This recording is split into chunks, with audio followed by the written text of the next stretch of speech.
Thank you for clicking Dr. Samurai Minute Lecture. In this video, I would like to answer the question of why Ethan CRUMBLY committed the Oxford High School mass shooting. My name is Dr. Samurai. I'm a professor specialized in international social pathology. One of my subscribers, Ms. Kristen Chauvin, kindly made a request for me to speculate what kind of personality Ethan CRUMBLY is, who committed a mass shooting at Oxford High School on November 30th, 2021, and killed 4 students and injured 7 people, including a teacher. He was a 15-year-old sophomore at the time and charged with murder and terrorism. The legal process on this case is still under progress. Responding, Ms. Kristen Chauvin, I would like to analyze the personality of Ethan CRUMBLY based upon what little evidence is available at this point. Oh, if you like this kind of discussions, please click that green and yellow Good Luck Charm logo. I would like to get right down to the bottom line. Having researched so many mass murder cases and serial murder cases, I always make it a rule to stick to one question, that if this is a case of mass murder or a case of serial murder. Serial killers are usually produced under abusive parenting, while mass murderers are produced under neglectful or mentally controlling parenting. In this case, Ethan CRUMBLY committed one incident of mass murder, but he did not commit suicide and allegedly got arrested intentionally to see what kind of damages he caused. I would like to point out some of the evidences which can be substantial to judge whether this belongs to a mass murder case or a serial murder case. First, Ethan CRUMBLY allegedly left an alarming note on which he said, "Blood everywhere," and "Thoughts won't stop. Help me." This automatically reminded me of serial killer William Hearns, a.k.a. the Lipstick Killer. And he left a message on a mirror using a lipstick of his victim, and it goes, "For heaven's sake, catch me before I kill more. I cannot control myself." Also, number 2, before this mass shooting, there was a vandalism that included a severed deer head being thrown off the high school roof into the courtyard. Although this was not confirmed, it's highly likely done by Ethan CRUMBLY. Number 3, he allegedly kept the severed head from a bird that he had tortured and mutilated in a jar in his room for 6 months. And number 4, allegedly CRUMBLY texted his mother to tell her he thought there was a demon, a ghost, or someone else inside the house. Number 5, after arrested, Ethan's parents, James CRUMBLY and Jennifer CRUMBLY, were showing too many gestures to each other that showed love towards each other. Number 6, both James CRUMBLY and Jennifer CRUMBLY clearly show inner anger in their mugshots, especially Jennifer. Number 7, Ms. Michelle Cobb, who had son with James CRUMBLY, says Jennifer was a monster. She could do no wrong, and she was right about everything. And James bought a gun for Ethan's birthday, and Jennifer uploaded a message on her social media that Mom and Son Day testing out his new Christmas present.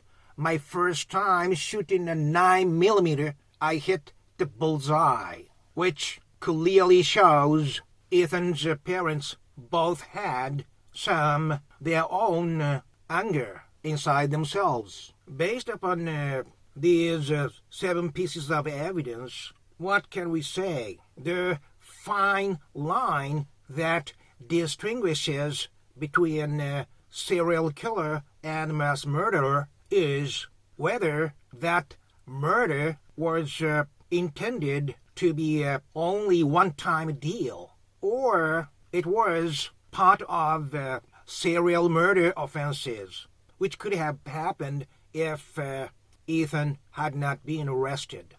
Although Ethan committed only one-time mass murder, and he left a drawing of a person holding a gun, a similar drawing to which was drawn by Columbine high school shooters, that the severed heads of a bird after mutilation, and also a severed head of a deer, together with the message "blood everywhere," the thoughts "won't stop and help me," indicate he is carrying trait anger, which is different from reactive anger, which normal people also resort to. Somebody offends you, we offend the person back. But his case is the anger is there all the time, which he could not control himself. And Ethan is enjoying mutilating animals, which can be part of McDonald's triad that includes bedwetting, animal abuse, and arson. And it is said if the child has 2 of those 3 traits, he could develop into a serial violent offender. And what we cannot miss is that what the lady who had a son with James CRUMBLY is saying. Ethan's parents, especially mother Jennifer, was the type of person who thinks she is always right. There was a case in Japan in which a 26-year-old man killed the father and mother of a family of 5 family members. And he also injured 1 daughter and 1 son.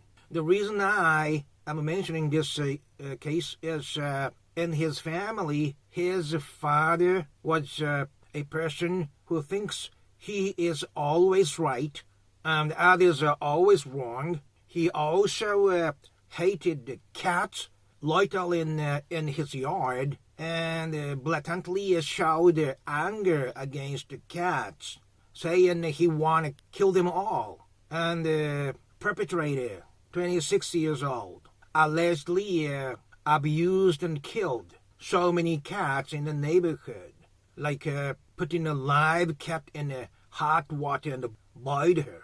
His parents never ever admitted there's something wrong with their son, even when his mother was called by school when he brought severed head of a cat and showing it off like to his peers as if he was showing off a secret photos of some celebrity. Whatever wrong he did, his parents were always justifying his wrongdoings.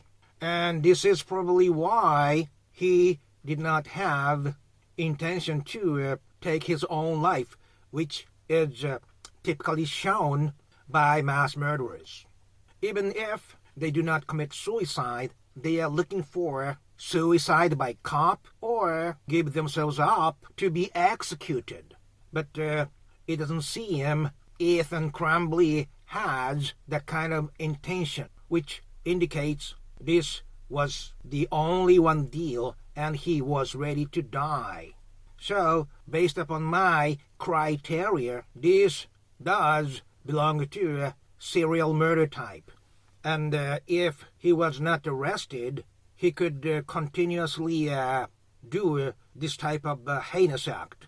My conclusion is this. Although his childhood photo shows he was excessively obedient, which is a sign of neglect, highly likely Ethan CRUMBLY was neglected by his mother and father, always interested in showing love towards each other because of their aggression that both his parents are carrying. It's clear based upon their acts, such as buying a gun for his 15-year-old birthday and going shooting and obviously enjoying hitting the bullseye, and also the way the parents behave, especially his mother, Jennifer, as is pointed out by Ms. Cobbs. For that person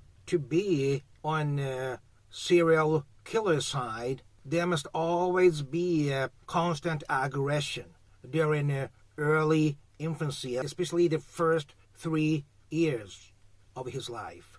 Without suppressing pressure in his growing environment, he can never be a serial killer. Neglect by itself can cause only mass murderer. For him to be a serial murderer needs constant offending force, even if he was neglected. Ethan's parents could also be mind-controlling, planting their own angers into the mind of their son. So, in a nutshell, Ethan was neglected by their parents, who were mainly interested in each other and in their own interests. His parents could also be psychologically controlling of Ethan due to the anger they are carrying themselves.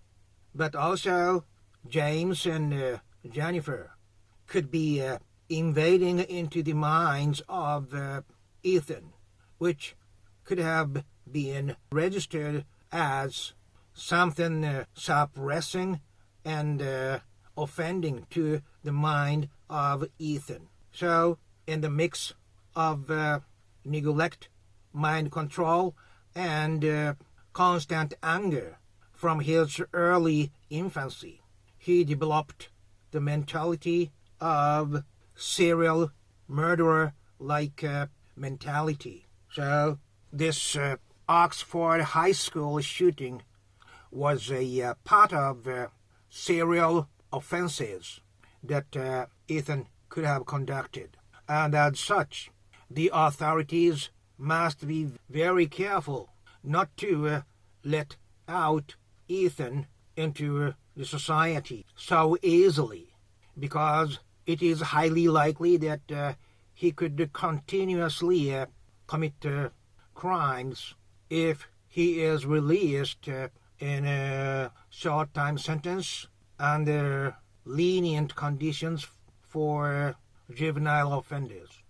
As he is saying, his mind is already permeated by anger.